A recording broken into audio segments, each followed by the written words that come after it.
Hi, I'm Trevor. And I'm Kyle, and this episode we're catching up on Blu-ray for April 2019.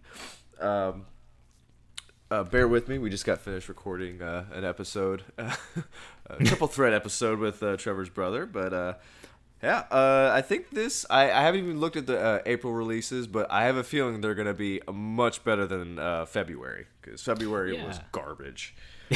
That it was. For those of you out there who aren't familiar with the format, this episode is what we like to call a catching up on Blu-ray. What that means is basically we look at the calendar month's upcoming releases and just voice our thoughts on what's to come. And obviously it's April, so we're going to be talking about April's releases. Again, if you're not aware, physical media releases tend to come out on Tuesdays. So if a lot of these dates fall on Tuesday, that'd be why. So right off the bat on the calendar, we have April 2nd. First big release is Bumblebee, Ugh. the Transformers spin-off film. I actually heard this is a step in the right direction for the franchise. Really? It's directed by a fellow by the name of Travis Knight, who has a background in animation. He does Leica animation. Have you ever seen any of their movies? No, I have not. Stop motion. Oh, you've been the telling only- me about them. Okay. Yeah, I've told you a few times you should look into their stuff. The only movie of theirs that I've seen personally is Kubo and the Two Strings. Oh, yes, you told me about that. It's very good. Even just from a technical standpoint, like if that's all you care about, like the story's good and the voice acting's great as well. But just from a technical standpoint, it knocks you on your ass. Like it's pretty incredible what they were able to do. So having him jump in and take the place of Michael Bay for the first time on the franchise, that's a leap. I'm going to go ahead and put something out there real quick. I know you've been wanting to do an animation month where we talk about our favorite animation. Are we going to count stop motion as along those lines? Absolutely. Okay, because honestly, went back and watched James and the Giant Peach. I find the stop motion more enjoyable than I like the design of the stop motion stuff in James and the Giant Peach better than I do Nightmare Before Christmas. Do you remember a children's book author by the name of John Sheska? I do not. He did The Stinky Cheese Man and The Big Bad Wolf. He did some amazing children's stories that his art style had that kind of like Aw Real Monsters or like Ren and Stimpy kind of anarchic look to it, where like the perspective is intentionally just kind of fucked. And James and the Giant Peach kind of gave me that vibe, where it's like the character designs are just straight up bizarre and their proportions, like there's no consistency. It's all over the place. But I remember liking that movie when I was a kid, especially since our teacher like got us really into Roald Dahl in like third grade, I think. But yeah, I'd rewatch that again. Shit. Yeah, I think I throw it on there. I've heard Bumblebee is pretty good, and my brother was actually talking about doing like a comprehensive review of all the Transformers movies, including Bumblebee. So I guess I have that to look forward to. You. Yeah, You. me, because you have no attachment to the franchise whatsoever. No. Fun note: Bumblebee features John Cena, the world's most perfect human being. He's like if The Rock and Mark Wahlberg like combined and Yeah, somehow if they did the fusion dance and became one. fusion, except I think that John Cena is funnier than both of them. He's got a career ahead of him. As soon as he decides to stop wrestling, I look forward to seeing him in movies, because if the highlights that you have shared with me are any indication of what he has to offer, I want more. Him in Trainwreck is just awesome. Carrot Up team. next, we have The Mule, which, I mean, Clint Eastwood has had this enormous, incredible career, and I haven't seen maybe 3 of his movies. I think I've seen 3. Oh, wow. I just can't do it. I can't do Clint Eastwood movies. They're nothing about them intrigues me. However, I've heard this is pretty decent. Yeah, the subject matter alone is kind of fascinating, because this is sadly probably a familiar story to people in certain parts of the country, I guess. He I have a kind of a similar relationship to Clint Eastwood, I guess. I know him more by reputation than by like actually personally viewing his films. He has a matter of fact style to his presentation that either works for you or it doesn't. He's not big on like histrionics or like dynamism in his filmmaking. It's all kind of just like, yep, a thing happened, and yep. Well, he was a front runner in a lot of spaghetti westerns, isn't like The Good, the Bad, and the Ugly? Yeah.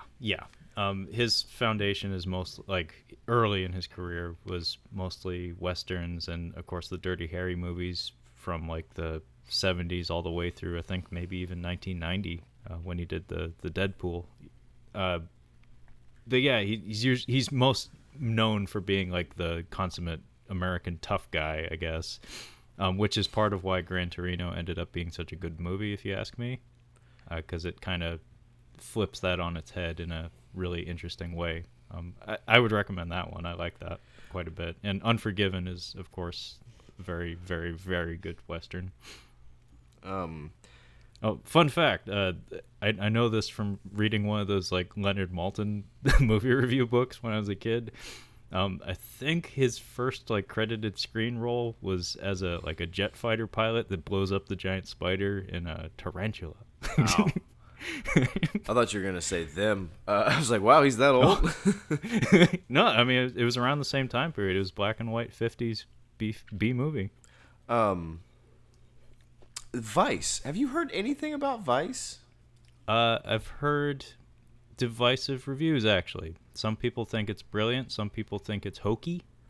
I've actually heard more pointing towards the hokey side of things, but we're in an interesting era when it comes to the news in particular. You don't say. I've been kicking this idea around in my head a lot lately. Just this idea of edutainment it's so widespread nowadays that it's like I don't know that we have straight up informational news anymore.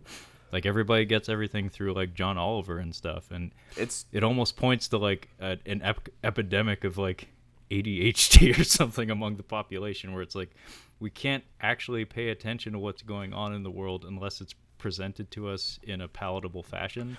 Well, the problem, now that you mentioned that, I remember at one point in college, I overheard a kid talking that he was going to be writing a paper about how people get the news from like the Daily Show and how it's not, and people are actually like quoting the Daily Show is where they get their news and how it's not an accurate depiction of what's happening. And a few years after I heard him tell this to this other student, they actually found that the Daily Show was more accurate in relaying the facts, like actually telling you what happened. And I think probably because they were setting stuff up for jokes, and it's funnier if it's actually what happened. Like it's better for jokes. So maybe like what's John Oliver, like his show, the week after or the week before or something like that. Oh, it was I know famously last week tonight, I think. Yeah. Well, he's famously he was a former correspondent, so it makes sense. But I think it's telling that this director Adam McKay is the same fellow who did The Big Short, which is again one of those this really happened kind of stories, but let's use every trick in the book to make sure that you are paying attention and understand. Because just watching the news or watching a straight-up documentary is probably asking too much of the average viewer. Side note, I just realized this week Todd Phillips is doing the Joker. The Joker movie. Told you that a long time ago, but you're a busy guy. You got other shit on your mind. Well, I mean, it just didn't register. Like I didn't really take it in. I'm like, yeah, Todd Phillips is doing funny stuff. Okay, I get you. He's not doing the Hangover movies anymore. Whatever. But it really like I saw the trailer, and I'll go see that in the theater. I'm actually excited about it. But then I'm like, Todd Phillips, what? Yeah. I think I told you via text the other day that it's like Todd Phillips being attached to that project is as much a good thing as it is a bad thing, because I've only seen the first. I've only seen the first Hangover. I didn't see the second and the third. I've heard not so great things about both of those movies. In fact, the third one is apparently a radically different movie altogether. Couldn't finish it. Dang. You have John Goodman, and I couldn't finish it. Ouch. Yeah. That's a double ouch. But I have seen War Dogs, and I was not impressed. It's the Savage. Like War Dogs is to Lord of War what Savages is to the Counselor or something along those lines. It's Lord of War meets Pain and Gain, but not as good as either of those films. Well, The Hangover 3 is not a funny movie at all. That's what I heard. It's like almost, isn't it like a heist movie or something? It's like kind of a serious movie, and that's not Like what a you're gangster expecting. movie? I mean, what's his name? Ken Jeong. Like, he's still funny as his same character. And The Hangover 2, first time going through wasn't very funny, but going back, there are some pretty funny. They're really funny, just little instances, as opposed to The Hangover, which is an iconic comedy movie. Brian Callen killing it in that second one. Funniest part of the movie, I think. Him and Paul Giamatti. I've listened to his podcast quite a few times, so I'd be curious to see what that scene is like. I'll send it to you. I know him to be a pretty good actor in the right circumstances. I'm not crazy about his stand-up. He's okay. His stand-up's okay. I can take or leave that. You throw him in a movie, he's cracking me up. He's pretty funny. No, Todd Phillips, for me, like I've said this before, like I get a Scorsese wannabe vibe from him. Like, to me, that's what War Dogs was. It's like, this is trying very hard to be a Scorsese, like, epic con movie of some sort, kind of like Wolf of Wall Street, but just not as good. Yeah. And that's where my concerns about the Joker come in, is it's like, okay, we have some very, very obvious callbacks to the King of Comedy here. In fact, fucking Robert De Niro's in the movie. And it just sets off some sensors on my radar a little bit, but that trailer that they put out actually looks very, very promising. So I'm enthusiastic about it for now. But Joaquin doesn't phone it in, and he doesn't really. If he's in a movie, I'm gonna give it a chance. Like I really liked You Were Never Really Here. I don't think he's gonna do a movie bad. Like, even if the movie's okay, his performance is still gonna be really good. Yeah, no, I have plenty of films that I like that literally have one element to them that carries the entire thing. So I'm enthusiastic about it. Not even cautiously optimistic. I'm like actually thinking it's going to be pretty good. You've almost got me sold on the next movie. The Man Who Killed Hitler and Then the Bigfoot. Damn fucking straight. I don't know. Sam Elliott. I've had my eye on this for a little while. I think I sent you the trailer like about a month ago. I think I'm gonna I don't think I'm gonna have time tonight, but that's going on my list. I think I'm just gonna stream that here within the next 48 hours. Other than like a short trailer, I don't need any more. I want to see Sam Elliott fight Bigfoot. And kill Hitler in the same movie. I got around to watching that Bobcat Goldthwait Bigfoot movie. Oh yeah. How was it? Not great. It ends like it finishes pretty decent, but it doesn't build as well as you'd want it to. But it's not bad. Not terrible. Well, World's Greatest Dad showed that he has some chops. So, I mean, it's a totally different kind of movie, but you get the sense that he knows how to make a film.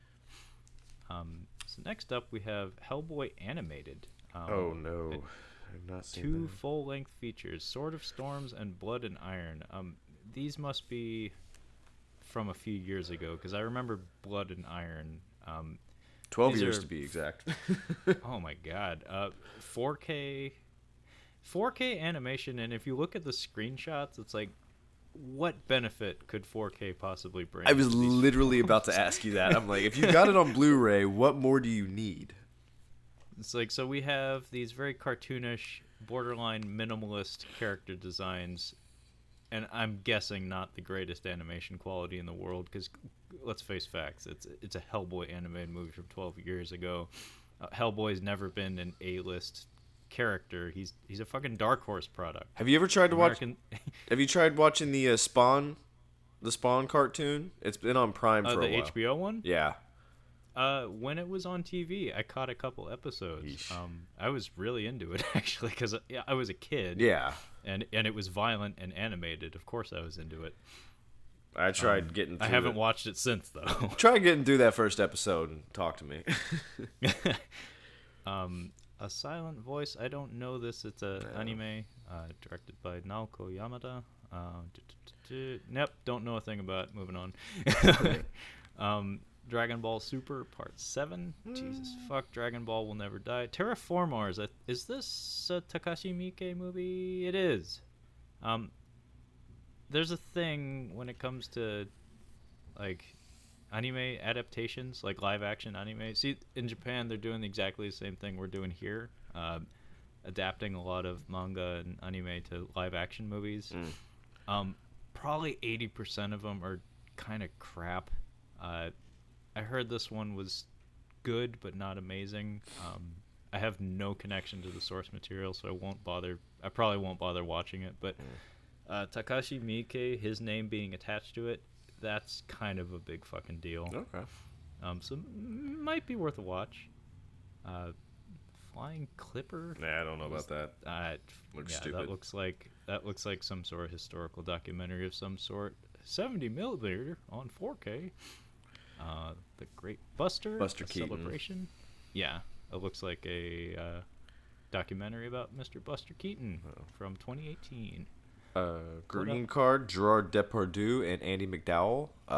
Unwatchable. It is awful. Absolutely terrible. Oh, yeah? Yeah.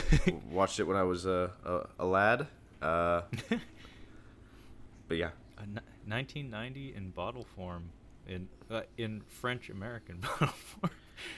An Innocent Man, Tom Selleck, 1989. I can't take him seriously. I can't either, but he's always welcome. Like I do enjoy Tom Selleck. I know for a fact most bored housewives have a thing about Tom Selleck. Women of a certain age, yes. Women of a certain age. Funny story. When I worked at an Amazon warehouse a while back, packing orders and stuff, there was an abundance of Tom Selleck DVDs that were going out of that warehouse every day. I don't know who was buying those, but I have an idea of what demographic they might have been. But it was always just a running gag for me and some of the other people that worked there, where it's like you'd be running up and down the aisles grabbing stuff. It's like, God damn, I have an entire cart full of Tom Selleck movies. Jeez. What else we got here, Kyle? Rust. I don't know any anyone can do you. I can. Anyone you can do. I can do. That looks like porn. Anime porn. That would be hentai of some sort. Nancy Drew, Rust Creek. I don't know what Rust Creek is. Interesting cover, but 2019, so this must be a new horror movie, I want to say, based on the cover. Overachieving college student gets lost on her way to a job interview. A wrong turn leaves her stranded deep in the Kentucky forest. Oh, The okay. woman must defend herself against the harsh elements and a band of ruthless outlaws. Nope. Starring no one you've ever heard of. Lost me. Robot Ninja. Robot Ninja from 1989. Directed by J.R. Bookwalter. Late one night, frustrated comic book artist Leonard Miller witnesses the brutal rape and murder of a young couple at the hands of ruthless small-town thugs. Seeking vigilante justice, Miller decides to become his most famous character, stalking the night intent on spilling the blood of any criminal who stands in his way. So I'm guessing this is some sort of schlock, like dirt cheap B-movie schlock that somebody found like an original print of and decided to distribute. Yeah. It's nothing I've heard of, but as we've seen in doing these monthly reviews of what's coming down the line in terms of like physical media releases, there is a very strong market for garbage cinema that gets unearthed, mostly from the 80s. Fantastic Mr. Fox, Criterion. Yeah, I still haven't seen it. I don't know what it is. I like Wes Anderson, but there's something about watching these stop motion animated movies of his that nothing about them I have a draw to. I'll watch it in like 5 years probably. What about Isle of Dogs? Yeah, have you watched that? I haven't watched it, and I've heard nothing but like it's. I think it's like his two animated movies are like the most highly rated of his movies, I think. Well, I mean, if you like, I'm not the best judge because I've only seen like 2 of his movies, one of which isn't really indicative of his style. That would be Rushmore. The other one being the film that you bought me. Yeah.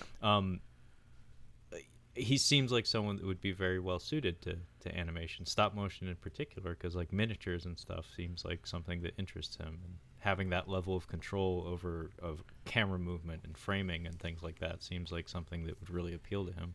I'm due to rewatch A Life Aquatic. I think I might end up getting that in here this week. I'd like to see that. I haven't, and it looks fun. I've seen it a couple of times, but after I watched Willem Dafoe go through his GQ, his different roles, I'm like, I forgot that he was in that. I'm like, I want to go back and watch it now. What is with Andy McDowell movies this month? Unstrung Heroes, 1995. Oh shit, that is John Turturro. And oh shit, Michael Richards. Yeah, I was gonna say, there's Michael Richards, I do believe. It's the Battle of the Pompadours. Oof. Some anime. We got Dance with Dragons, Golden Kamui, Basilisk, 350 Days. That is a cheap cover. Oh shit, it's a wrestling documentary. I might watch that. Adventures at the Chocolate Factory. Yeah, I don't know about that. No Charlie? No Charlie? No. No Willy Wonka? A movie with a dog, which probably sucks. Patrick. Picnic at the Hanging Rock. That Criterion. Looks boring as shit, just from the cover. Oh, look at the screenshots, my friend. On Valentine's Day 1900. Yep, you can keep it. Yep, I'm fine. It's Criterion, though, so maybe worth a shot. More anime. Dang, like half of the releases for April 2nd are anime. Help, I Shrunk My Teacher? What? No. God damn it. Is that Christina Hendricks? That it is. Egg. 2018. Unflinching comedy about why women choose motherhood, why they revere it, fear it, and why some women choose to forego it. Sure. Yeah, okay. Island Zero, that cover looks kind of fun. Yeah. In an uninspired sort of way. Oh, it's from 2018, of course. So it's fake retro. Yeah. Actually, I take that back. That font sucks. It's not everything Cujo. needs to eat. It's Cujo. No, it's Cujo meets the Thing. Yeah. And he even highlights the word thing. It's like, go fuck yourself. Yeah. Like, earn it, my friend. Earn it. Like, you have the tools, maybe, to earn it. So I don't see anything else for April 2nd. So let's move on to the next week. That would be April 9th. First release here we have that jumps out is a Criterion, Stranger Than Paradise from 1984. It's a Jim Jarmusch film. No wonder it's getting a Criterion release. Does this look like one that you might check out? Maybe. Not. What about the one next to it? 1991, also a Criterion release, Night on Earth. That one looks like a little bit more fun. Yeah, Oh, another Jarmusch. So I guess it's their month. Beside that, though, we have something that is not a Criterion release. No. Legend of the Seven Golden Vampires. I don't even think that's supposed to be a release. This is another one of those films that I feel like the guys from Wisconsin, the Red Letter Media guys, may have helped get a physical release. Because I want to say that they reviewed this one, or at least one of their friends did. So it's like one of those forgotten, trashy films that has no reason for anyone to care about it, but thanks to the internet, thanks to the YouTubes, it found its second life, I guess. This Gun for Hire, that looks like a nice film noir. 1942, yeah.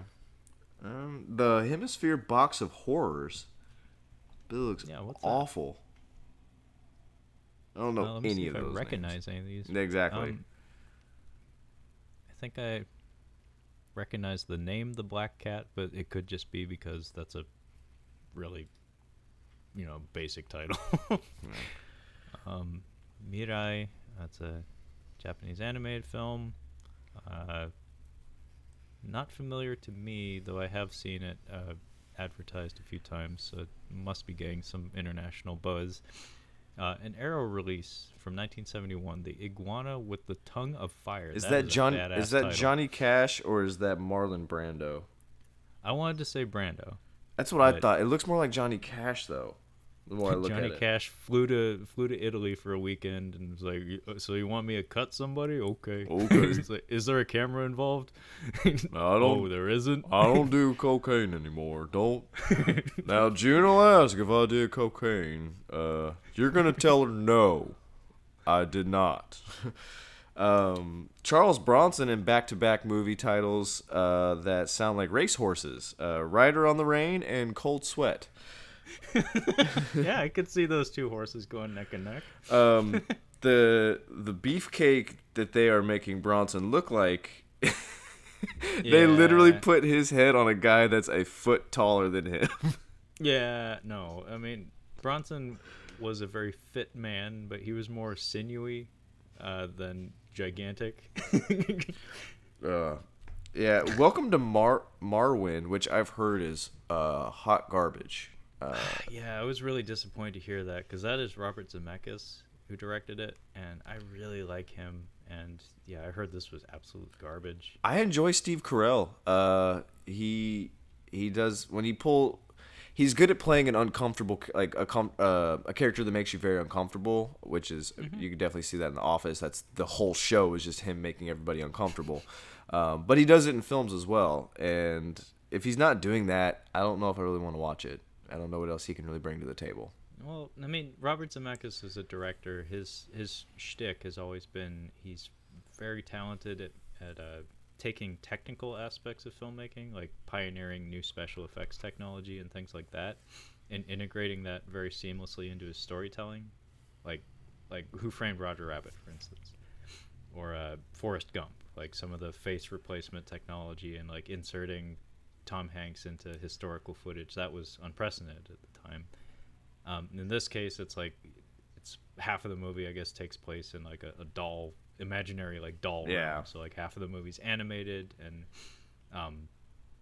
Beowulf from 2007, like the big gimmick was that it was performance capture technology. So I'm guessing he took some of the tricks he learned from that film and applied them to this one. And it's a fascinating story that I think a couple months ago they actually re-released the documentary about the actual person that the story's about. But sadly, it sounds like the documentary's the better bet if you're interested in the story. Yeah, I might look into that. I might watch it anyway, just because, like I said, I really do like Robert Zemeckis, and I'm sad to hear it's not very good, but I'm still curious. We've got the Emmanuel trilogy. Which I think these were the softcore porn movies, like the high art like softcore porn movies that I think they had a joke in a Seinfeld episode about, but they just used like a different name or something. It's just about like some French gal that lays down with a lot of people. Lays down. Was this the Bible? But it's like it's an actual film series though, as opposed to just porn. Gotcha. It came from an interesting time period. It was the 70s. Is that Sam Worthington in Man on a Ledge? That is Sam Worthington with a mullet. That's a hard pass. Only thing I remember from watching that movie is that Genesis Rodriguez is in there, and yeah, she's cool. I think Ed Harris might be in there too. Project Blue Book Season 1, you're going to get me with if you have Zemeckis and then a UFO on the front thing. Looks like a lot of fun. I'm actually going to check out this first season, I think. Not Blu-ray, though. I'm going to go about it a different way.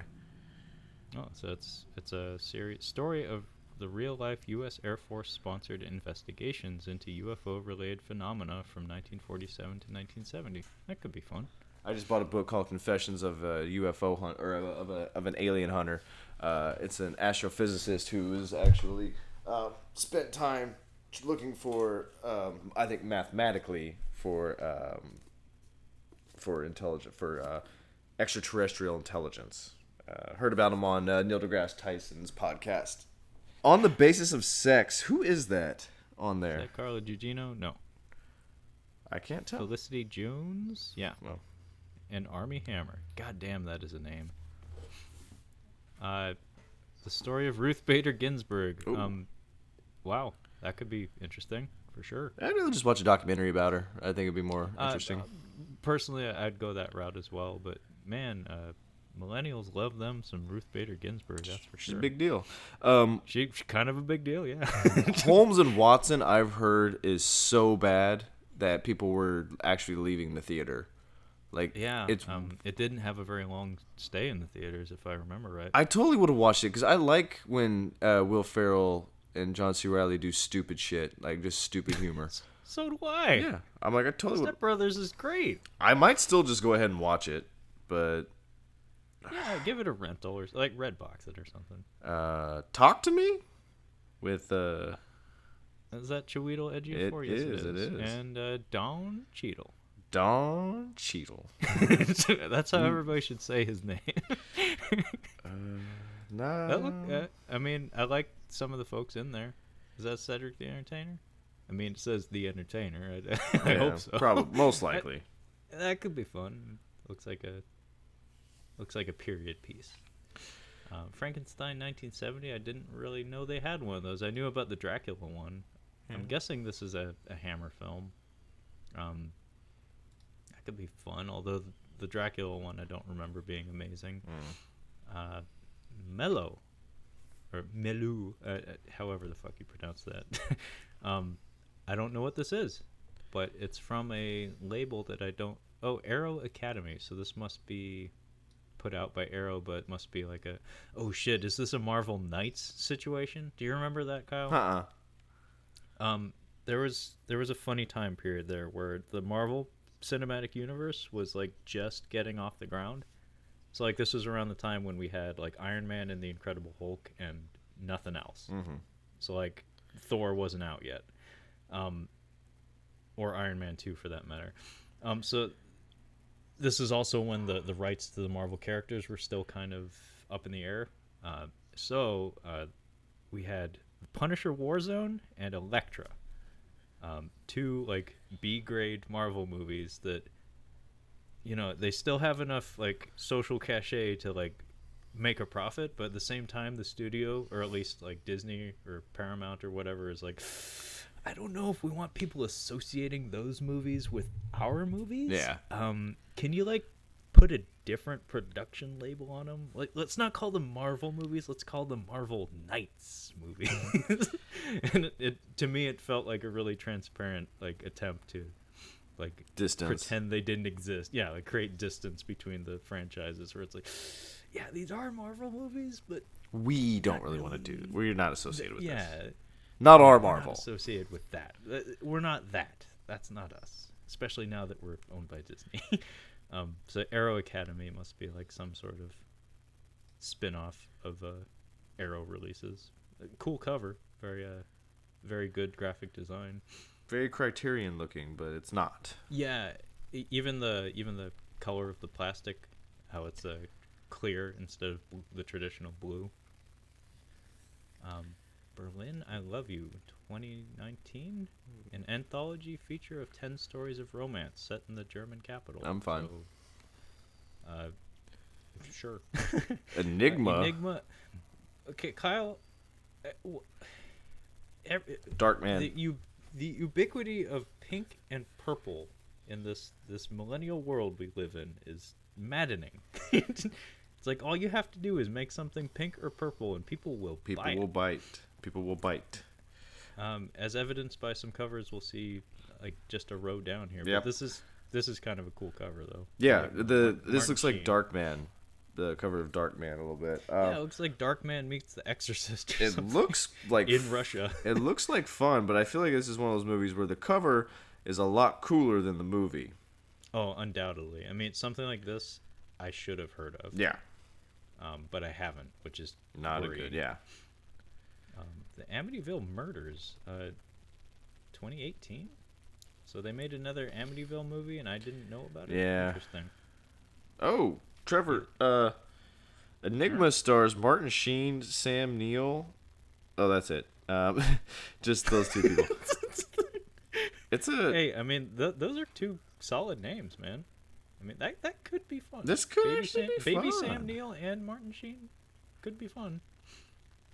Oh, this has to do with the Enigma machine. I think they've done this with Cumberbatch, Benedict. I think they've done a movie about an emotionally fragile code breaker's callback to the scene of his mental breakdown when the Enigma machine fails to crack the new German code. However, these U-boat cryptograms are not the only problem to contend with when it is discovered that a German mole has infiltrated the Enigma project. So that actually might be kind of fun.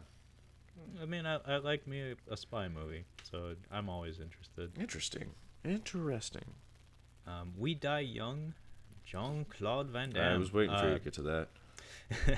I've actually watched a trailer for this. It looks like an interesting movie because it's mostly about like Hispanic gangs, I think, in LA. And then Van Damme's in there. Yeah, that makes sense. It looks like the kind of movie that would probably be better actually if he wasn't in it. I think you could say that about several of his movies.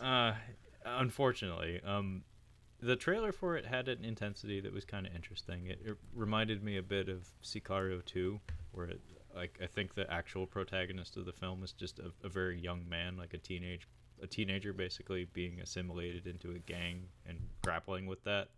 And then Van Damme shows up. Could be good. Might rent it. He has some other movies coming out down the line that I'm more interested in, though. Mega Time Squad. So this would be the thing that I was referencing earlier about Pink. Yes. And this faux retro stuff. Because based on the cover, you would think this is from 1984. This looks like from 2018. This looks like Turbo Kid, like in the realm of Turbo Kid. Yeah. Reading the summary, a small town Krim, interesting, finds an ancient Chinese time travel device that can help him pull off a heist and start a new life, but he may not survive the consequences of tampering with time. The Castle meets Looper. Mega Time Squad is a study in high meets low, combining elements of the sci-fi, the crime thriller, and the comedy to make a comedy heist film with a time-traveling twist. So Mad Lib's the movie? Yep. That's how you make a faux trashy 80s movie, essentially. Is just have a pirate fight a ninja, fight a Viking, and then a dragon shows up, and then somebody rides the dragon, and then the dragon turns into a robot. And, all the kids will go watch it. Golden Job, no interest. It's like a revival of a Chinese franchise that I have no attachment to, but it got a lot of hype when it came out. So it's like one of those things that's like, oh, it's the biggest thing ever. It's like, and I don't care. Don't care. Bunch of anime. It's an interesting cover. The Aspirin Papers. Terrible title, if you ask me. Also, a lot of wasted space on that cover from the Cohen Media Group. That's a DVD publisher I don't know of. What else we got here? Meat Market. That's a terrible cover. Yeah, I'm looking at some of the pictures from it. This might just be a little. Yeah, it's a Canadian horror film. That might be kind of weird. I might. Canadian horror is a funny thing.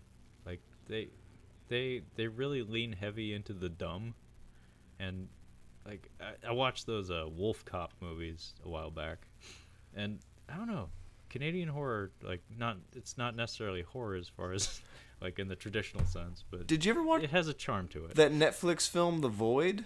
Did you? No, I really want to see that though. In fact, I think I told you to watch it, and then you did, I did? and I still haven't. Yeah, I completely forgot about that movie, which isn't. Again, give it a watch. Give it a watch. You should. Should we do an episode on that? You think? Yeah, but you have to get Netflix again. That's the problem because it's exclusively on Netflix. Oh, bullshit. Yeah. Do you need me to Venmo you the $8.99 for another month membership? No, I think they're raising their price next month. Of course they are. But it's WrestleMania tomorrow. I need to spend that $8.99 on $9.99 on wrestling. So moving on to April 12th. Yeah. Fanta Sex. Oof, that is a cover. Fanta Sex. 1976. Fanta Sex. Fanta Sex. You want to have the Fanta Sex, yeah? Basically. April 16th. The Karate Kid on 4K. Never seen it. Oh, what? Yeah, I missed the boat. Unfortunately, I think you did. I really enjoy that movie. It has that Rocky quality, and it's directed by the same John G. Avildsen. It's the same guy who directed Rocky, with good reason. Um, it hits you at that like intrinsic like primal level, which is like, yeah, this is a feel good story. It's like the end of A New Hope, the Star Wars, where it's like Luke Skywalker blew up the Death Star. Yeah. Watch Miracle if you want an awesome story. Oh yeah, no, I've heard that's like an excellent sports drama. Yeah, because it's about how about a bunch of children hockey players beat the world's greatest hockey team, the Russians at the time. Well, and Kurt Russell doing like his what is it, Chicago accent? I think so, yeah. I'm gonna have to give that a rewatch. It's hard for me to go back and watch sports movies because it's hard to capture like that first time watching it. You're like, fuck, that was uplifting. Like that was great.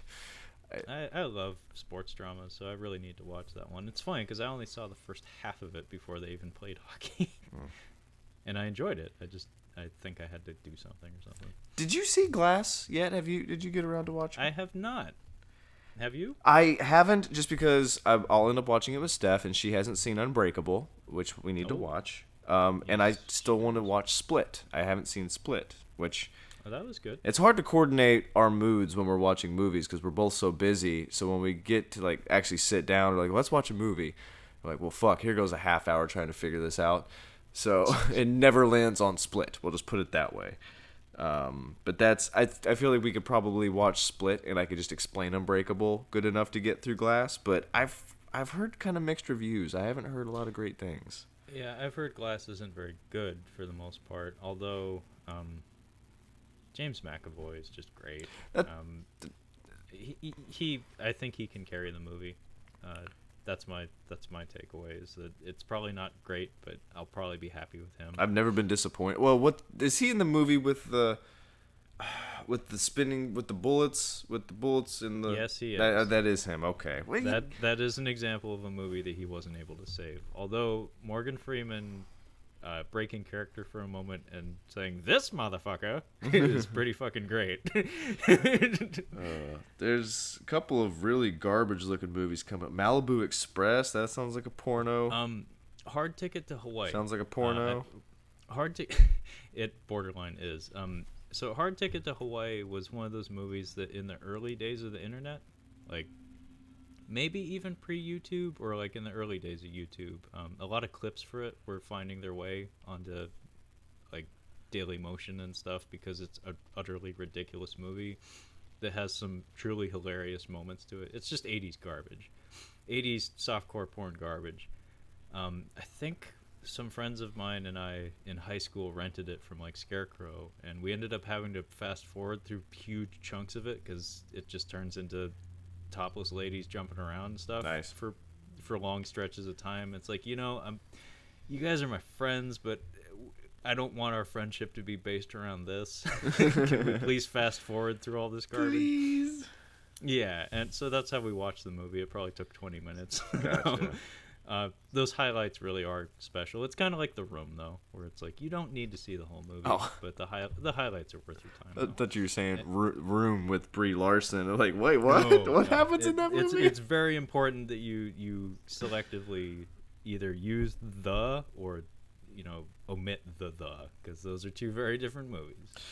I have a feeling that Malibu Express is probably made. Yeah, Andy Sidaris is the same director, so it's probably a package deal where it's like, well, we got the rights to Hard Ticket to Hawaii, we may as well put out Malibu Express as well. I looked at this the description for Superstition. I'm gonna give this one a watch because that cover is gorgeous. That cover is awesome. Yeah. The cover is not gonna do the movie justice, or strike that, reverse it. The movie's not gonna give the cover justice, I believe, yeah. But it might be a fun little horror movie, 1982. I'm gonna give it. I would watch that just based on the cover. Yeah, I'm gonna watch the Manitou beside it. I know to be an utterly batshit crazy Exorcist wannabe. Worth your time if you know what you're getting into. Okay. It's not good, but it's utterly insane. Okay. And it's from 1978. Keep that in mind. Got it. Dragon Ball Super Broly. I haven't watched. I was a very big Dragon Ball Z fan. like a lot of people in my age range. My brother was really big into it. I haven't touched Dragon Ball Super except for the movies, of which there are currently 2, both of which are utter garbage. This one, though, just based on the very short teaser trailers I've seen, it looks like they actually gave a shit. And the animation quality is leaps and bounds beyond what's come before, because the other 2 movies were just like trying to connect to the TV series, I guess, and like keep the story moving. Whereas this one, it's like, hey, we got some money. Let's make a big, loud, stupid movie. It's like, okay, just like we used to do, because Dragon Ball Z has 13 very short movies, but none of them connect to the main storyline at all. They're just excuses to have one-shot characters show up for big fights in a 45-minute video that it's just like, it's a self-contained thing. The animation quality's slightly better than the TV series, and if that's all you want, then that's great, and that's what this looks like it is. And I'm actually kind of excited to check this one out, despite the other 2 being garbage.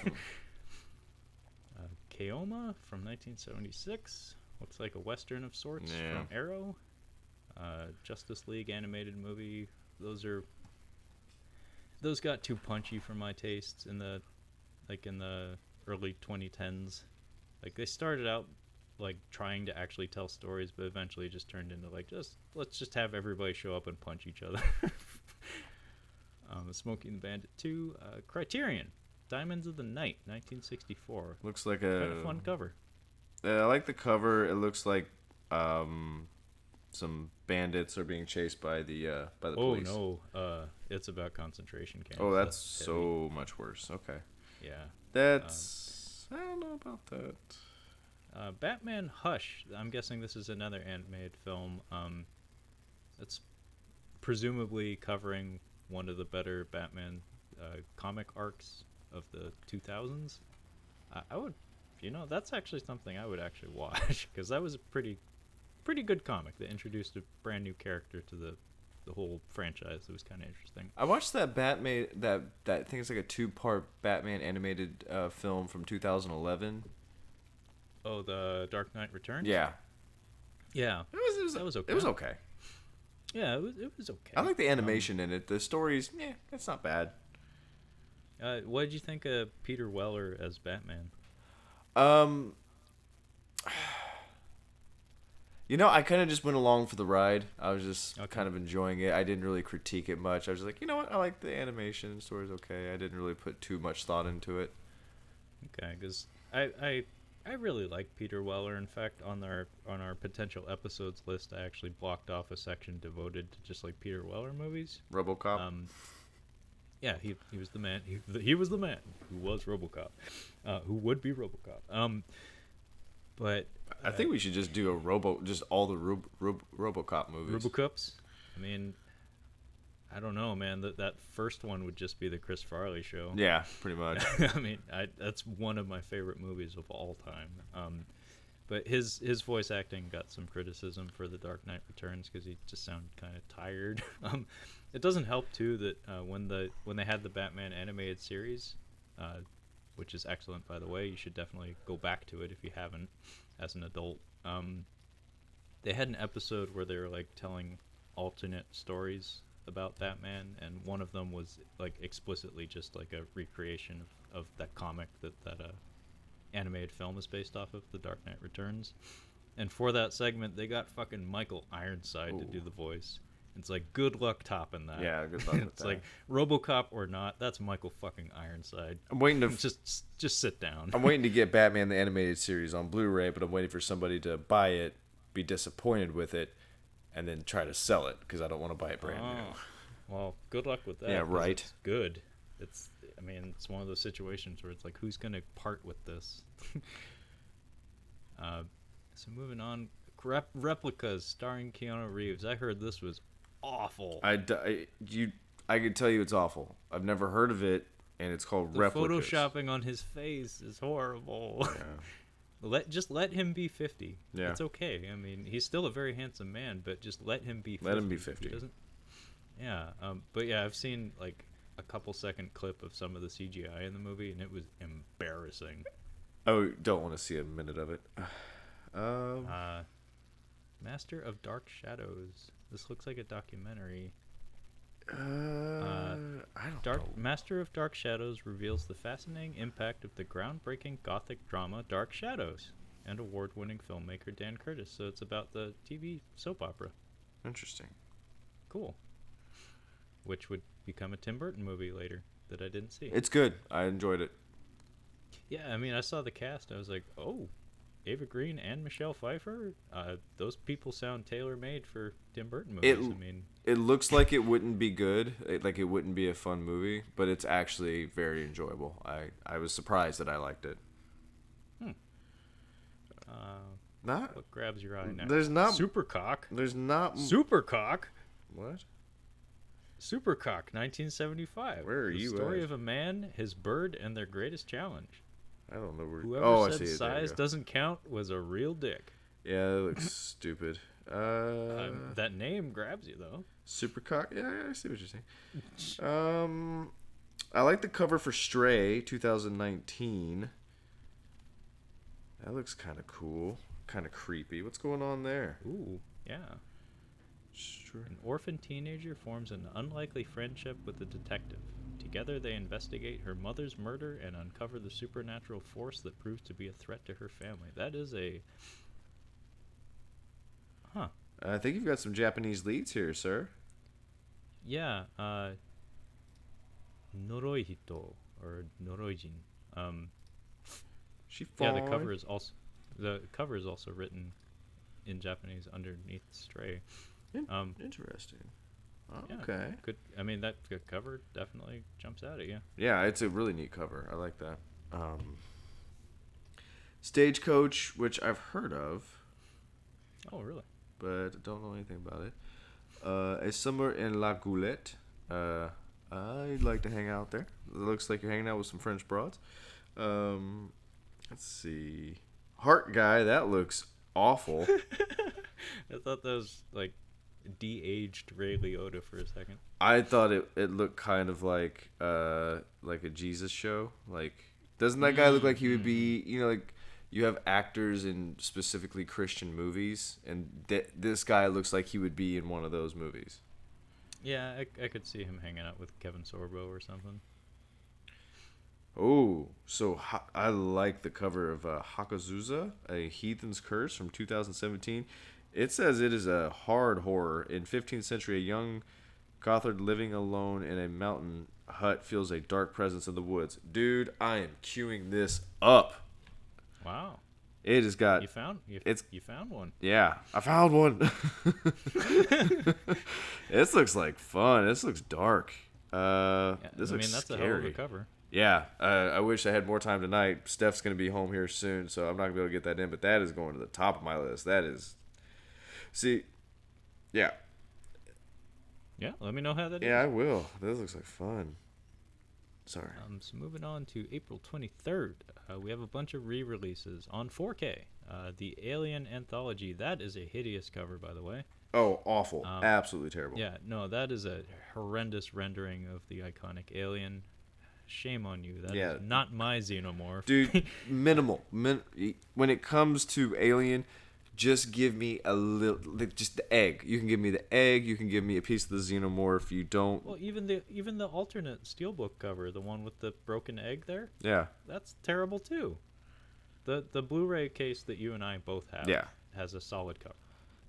That's far superior. Yeah, but Trevor, the beautiful thing about every single one of those Alien movies is that they're all they're all good. I'm gonna say they're all good, all four of them. No, I would agree.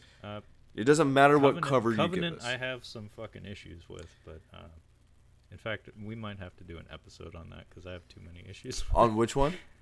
Covenant. Well, it's not part of the box set that we have, though. Our number one fan has been asking me about whether or not we're going to be doing Alien anytime soon. I'm like, it's been on the back burner since we decided to do this podcast. Yeah, we started with Predator. Naturally, we would be considering Alien at the same time. And honestly, I feel like we would have to do just a month of it. Like, there's no way that we could cover the entirety of those movies. I think we could probably do an episode on the first two movies separately.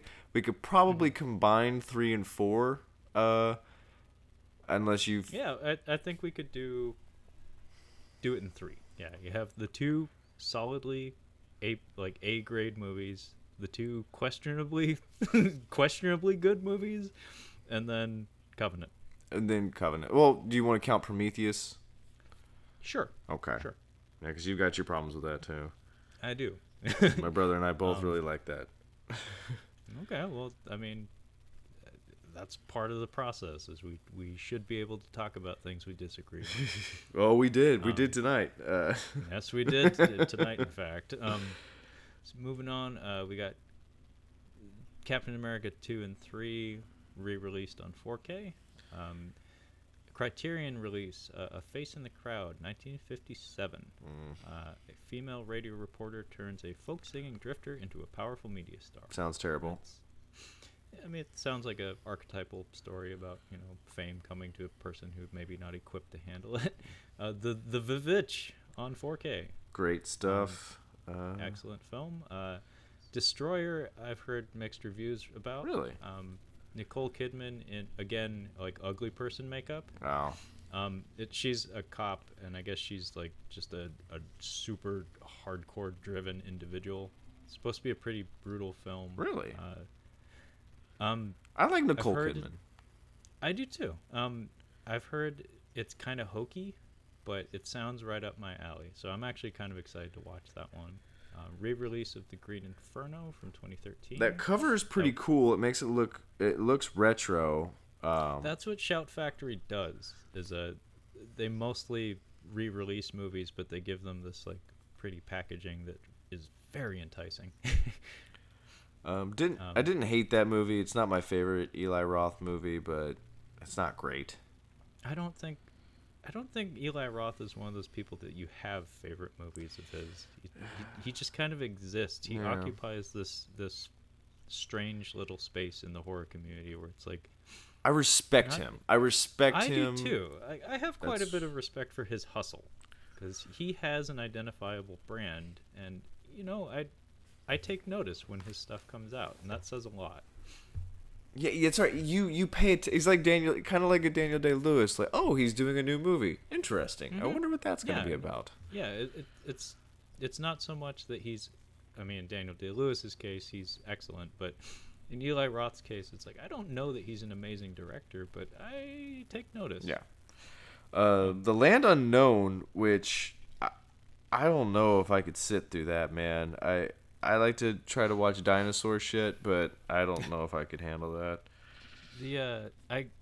When I was a kid, I think on Easter actually, so timely, my parents gave me this VHS tape called Fantastic Dinosaurs of the Movies, and all it was just a collection of trailers for B movies with dinosaurs in them. Oh.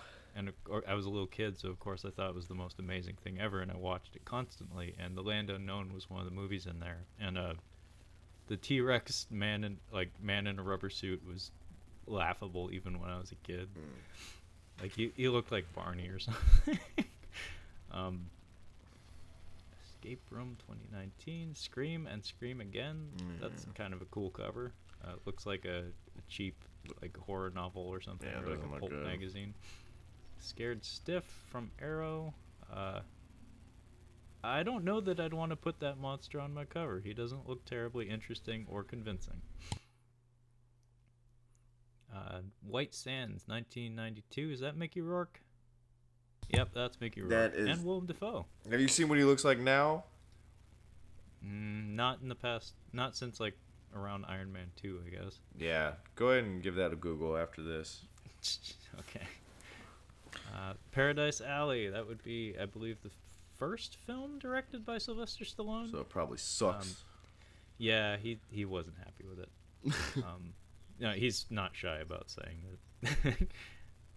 I don't need to see that, but it is interesting hearing him talk about it because he's like, it wasn't the best movie ever, but it's my first one. You gotta start somewhere. Both the Ace Ventura films re-released on Blu-ray, presumably. I Spit on Your Grave, Deja Vu. I guess we're making sequels to things from the 70s. That's what you do. Modern Romance, 1981 with Albert Brooks. I'd give it a watch. I like Albert Brooks. I did too, but not enough to watch that movie. Let's see. Informer, way too old for me to watch. 1929, yeah. It's asking a lot. That's dated. Yeah. Scared Stiff, cool cover, probably unwatchable if I had to guess. 1987. That's an alternate cover to the one above, and I'd say it's the better one. We have an anime. We have just a cartoon, Tito. Shameless, the complete 9 seasons. I didn't even realize they were that far. I stopped watching after I think the 3rd season. I think I got like a few episodes into the 4th season and kind of just didn't give a shit anymore. But maybe I should go back. Maybe it's still decent. Nothing else really popping out to me on this one. You? No. Let's move on to April 30th. So the first major release is one that I've been aware of for a while. I don't need it because I already have both of these movies on DVD. But Police Story 1 and 2. The Jackie Chan classics. Both are excellent Jackie Chan vehicles. I think he's gone on record saying they were some of the movies he was the most proud of. The finale of the first one in the shopping mall is just fantastic. Takes its time getting there, but when it does, it's like, oh my god, that is so much glass. So much so that it is the cover. Yeah, I was about to say. I mean, somebody knew what they were doing when they put that glass framing on the cover there. Hannibal on 4K, a Ridley Scott film. Love it. I enjoy it. I don't know if I'd say I love it, but I think it's fun. It's aesthetically... Gary Oldman's my favorite part of it. It's aesthetically pleasing for me. I don't know what it is. It's shot really well. I find it very nice to sit and look at. Not an exciting film, I would say, but I don't know. I just really like that. I'm a big Ridley Scott fan, though. Well, I mean, Ridley Scott came up in the last recording we did earlier tonight, so maybe that's one we can get into at some point. I would like to. Right beside it is a movie that I referenced earlier in this episode, Tarantula. So I believe this is the film that Clint Eastwood is the hero of. Interesting. And he only shows up at the very end. He's a pilot. Okay. Dragged Across Concrete, I really want to see. I made a joke. I'm like, oh, what, Clint Eastwood was... I thought you were going to say he was in Them. Them was the same year, I think. If not Them was... 55. Yeah. I think it was 55 or 54. I think it was 55 on the nose, if I remember correctly. I think you're right. But yeah, Dragged Across Concrete is directed by S. Craig Zoller. I don't know his name off the top of my head, but he is the fella who brought us Bone Tomahawk and Brawl in Cell Block 99. I will watch anything this man makes. I really liked Bone Tomahawk. I really liked both that and Brawl in Cell Block 99. So and this one has Michael Jai White and Vince Vaughn and Mel Gibson. Sign me the fuck up. I'm ready to go. Is that the one I sent you the trailer for, or you sent? I think there was an exchange. I'm not sure who got it going, but I think we both sent it to each other. Okay. Yeah, that's where Mel Gibson. You can see how short he actually is because Vince Vaughn just towers over him. Yeah. It's kind of adorable. Like I always thought Mel Gibson was much taller. That arthritis, man. He's looking old. Like he's finally looking his age. Like he's looking old. Yeah, I think you're right. I don't know if I'm gonna buy this. I'll wait for you to buy it, and then I'll watch it after you watch it and tell me to watch it. I'll probably rent it. Okay. I don't own the other two movies we mentioned, but I thoroughly enjoyed both. Cuffs, do you know this one? No.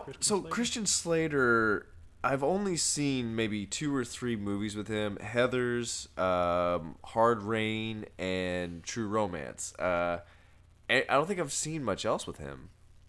No. Oh, that. I think I have you beat then. Stupid movie with the flowers where he's a florist. My parents. Oh my god! Talk about the most boring movie in the world.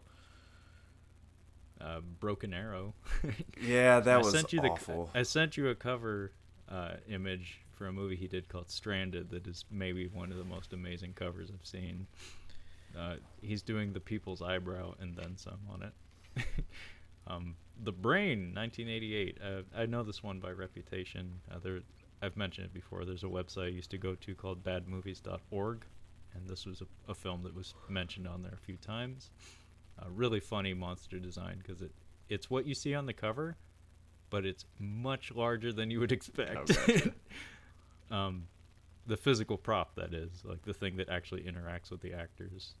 16 Candles. I think that's one of the Brat Pack movies I've actually seen. Not technically Brat Pack, but this is it just a Molly Ringwald movie? This is a Molly Ring. This was before. I think this was after Pretty in Pink, or maybe before. This might have been her first movie. I'm not sure. Yeah. This is a John Hughes movie, not a Brat Pack movie. I think this is one of the earliest John Hughes movies. Right. Arctic, Mads Mikkelsen. I'll watch it because him. And it has that certified fresh logo, so you know that the distributors are like, "Hey, please watch our movie, please, please." Grandmother's House. That looks like. It does not look good. Garbage. The Boxer, starring Daniel Day-Lewis. I have not seen, but he trained for like 6 months to do this. I think my mom told me to watch that because 1997, that was when I was getting into movies and stuff, and she was like, well, you might want to watch this one because, it's actually good. Yeah. It actually has acting. Never Ending Man, Hayao Miyazaki. That's a documentary about, one of Japan's most celebrated animators. I definitely would love to see that. That's from 2016. Is that a Criterion, My Brilliant Career? Looks like it. From 1979. Serenity, 2018. I heard this movie is batshit crazy. Yeah, I don't know. I've heard some shit. I don't trust McConaughey anymore. I gave him Dallas Buyers Club, and I'll give him True Detective. I think I'm done with McConaughey. I think that Beach Bum movie, the Harmony Korine movie, is supposed to be pretty good though. I don't like Harmony Korine. I've seen a couple of movies. I'm not a fan. It's just not for me. I actually don't think I've seen one of his movies. I only know him by reputation. Kids, and I think he did Spring Breakers as well. I fucking hate it. Gummo is the only one that my brother actually made me watch a few minutes of, and I was like, I don't need this, but it's interesting. Yeah, see, that's what it was. Like, Spring Breakers was like, everybody watched it. Dude, Spring Breakers was so good. It was so good. I'm like, it really is not. It's not a good movie at all. It's really terrible. It's hot garbage. Well, he seems to have a knack for making intentionally hideous films. It's not even about hideous people. No, like there's nothing. I'm not. Don't get me started on that. Sorry. Okay. So this is the last one I think we'll talk about. Miss Bala, stars. What's her face? Gina Rodriguez. She's from that Jane the Virgin show. She's kind of having a moment, so I can see why they would get her a vehicle, a movie that she can own right away. I think she was in Annihilation also. Seems like a pretty talented actress. I think that's the only thing I've seen her in, but this is apparently a remake of a Mexican film, and not a very good one. So that's all I know about that. Yeah, I've never heard of her. So I think that about does it for the Blu-ray releases of April 2019. I think you're right. Seems like we found a couple of winners in there. I mean, I'm very excited to see Dragged Across Concrete for sure. That Hagazussa movie. I hope you wrote that down, because you sounded pretty enthusiastic. About that. That's happening this week. If actually. I might text Steph and see how much longer she's going to be out. I might just watch that now. I'll probably watch Glass, and same with Destroyer. I don't know. I might buy Dragonball Broly just because I own 15 other Dragon Ball movies. 17 other Dragon Ball movies. I may as well own that one. Wow. Bumblebee, I will rent, especially since my brother wants to do an episode on it, so I need to do the research. And The Man Who Killed Hitler and Then Bigfoot, I will probably rent that as well. So mostly rentals, maybe 1 or 2 purchases. Yeah, no purchases for me. I don't have any reason for 4K. If anything, I might have gotten Hannibal on 4K, just because like I said, I like looking at that movie. Gotcha. Well, anyway, thanks for joining us as we caught up on Blu-ray for April 2019. Yep. Catch you next time.